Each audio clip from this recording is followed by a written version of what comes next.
I feel very comfortable in having any critic place Pinajian where they will. I have compared Pinajian to some of the great hermit artists of the world. He was at the cutting edge of what was happening in the art scene at the moment, at that time. You know, his story will become an example of what one can do singularly away from the mainstream as an artist. You'll see that kind of appreciation and recognition of his work just expand over the next 20 years. It's in the works themselves.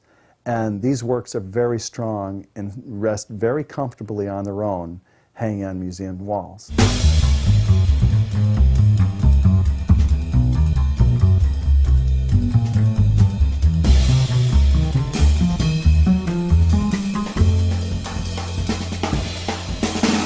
The reason why we're so excited and so passionate about the Pinajian collection and Arthur Pinajian is the fact that he's a completely, totally, utterly unknown artist, and it is a discovery, not a rediscovery.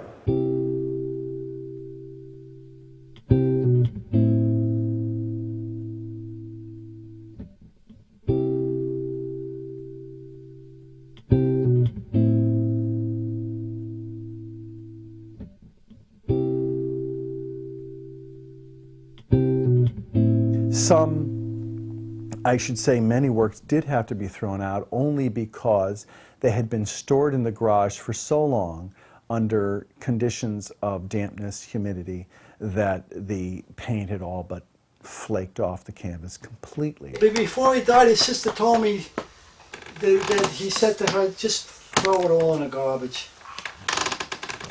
When I came there, I was squabble with her because I was really, you know, I was overwhelmed, and she would say, just leave it, she said. That's what he said, just let it go in the garbage.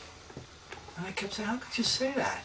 I went out to Bellport and visited to see this collection, and I was not disappointed. I was amazed, a little bit overwhelmed by the sheer quantity, and ultimately discovered enough works that are of such high quality, works that were as good or better than his more famous abstract peers. Bill's reactions to the works of art, at first being, well, I don't know, you know, it's nice, it's good, but it's not going to change the canon of art history.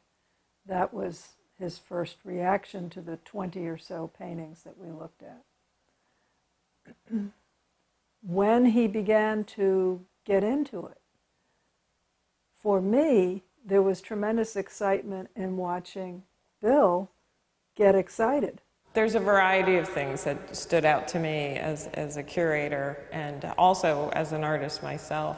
Of course, I'm very drawn to the color in many of the works, the strong sense of design, the graphic nature, the angles and dynamic compositions. What's exciting about Pinajian's work and sets it aside is the kind of singularity of his pursuit of a personal vision, which particularly comes into view when he's going back to the same scenes over and over again, painting Overlook Mountain or a particular view or a still life repeatedly, finding new things in it each time. His art was very private to him, and it was a diary of his life that was personal, that he really didn't want to share with the world.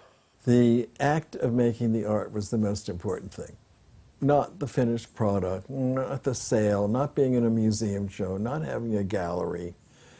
But the process of making an artwork was what was important to him.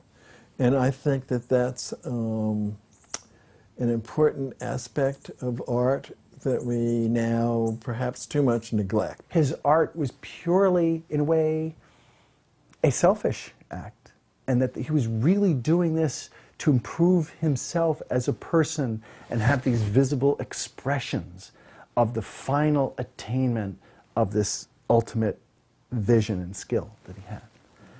And thank God it was saved.